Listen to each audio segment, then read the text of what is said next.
Selamat pagi Bapak Ibu dan saudara yang kasih Tuhan. Kiranya kita semua dibangunkan pagi ini dalam kondisi sehat dan siap untuk mengerjakan aktivitas hari ini. Mari sebelum kita memulai setiap aktivitas kita membaca firman Tuhan di kitab Esra pasal yang ke-7. Kemudian daripada semuanya itu, pada zaman pemerintahan Artasasta, Raja Negeri Persia, maka berangkatlah Esra bin Seraya, bin Azaria, bin Hilkiah, bin Salum, bin Zadok, bin Ahitub, bin Amaria, bin Azaria, bin Merayot, bin Zerahya, bin Uzi, bin Buki, bin Abisua, bin Pinehas, bin Eleazar, bin Harun, yaitu Harun imam kepala. Esra ini berangkat pulang dari Babel. Ia adalah seorang ahli kitab, mahir dalam Taurat Musa yang diberikan Tuhan Allah Israel. Dan raja memberi dia segala yang diingininya, oleh karena tangan Tuhan Allahnya melindungi dia. Juga berangkat pulang ke Yerusalem beberapa rombongan orang Israel dan imam, orang Lewi, penyanyi, penunggu pintu gerbang, dan budak di bait Allah pada tahun ke-7 zaman Raja Artasasta. Lalu tibalah ia di Yerusalem pada bulan ke-5, yakni pada tahun ke-7 zaman raja itu.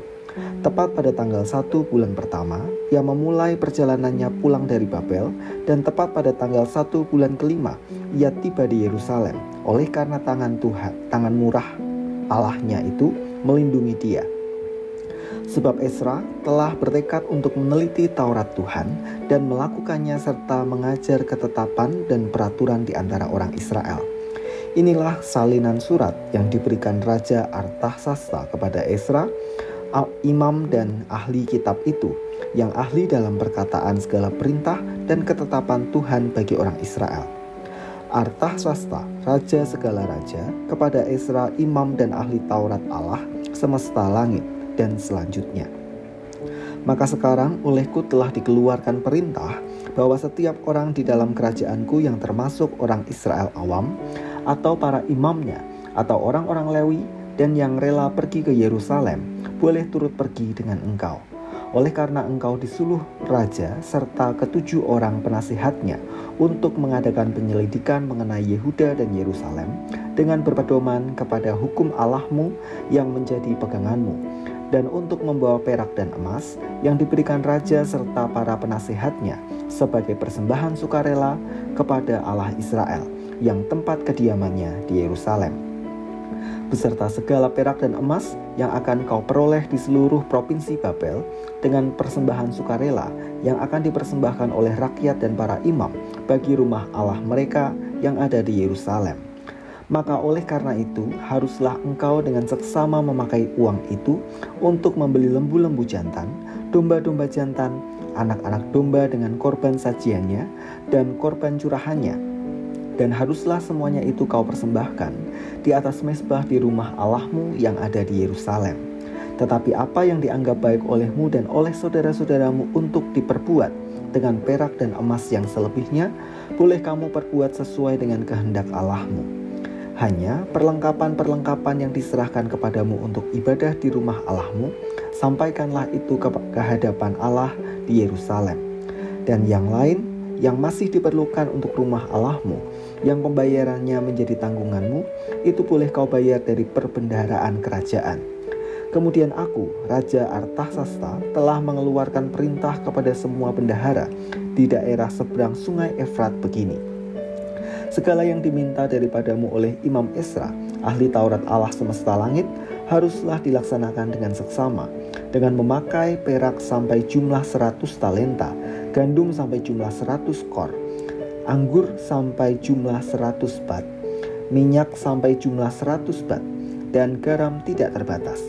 Segala sesuatu yang berdasarkan perintah Allah semesta langit harus dilaksanakan dengan tekun untuk keperluan rumah Allah semesta langit, supaya jangan pemerintahan raja serta anak-anaknya kena murka. Lagi pula kami beritahukan kepadamu bahwa tidaklah sah bila para imam, orang Lewi, penyanyi, penunggu pintu gerbang, budak di bait Allah dan para hamba rumah Allah dikenakan pajak, upeti atau bea. Maka engkau, hai Esra, angkatlah pemimpin-pemimpin dan hakim-hakim sesuai dengan hikmat Allahmu yang menjadi peganganmu, supaya mereka menghakimi seluruh rakyat yang diam di daerah seberang sungai Efrat, yakni semua orang yang mengetahui hukum Allahmu, dan orang yang belum mengetahuinya haruslah kau ajar.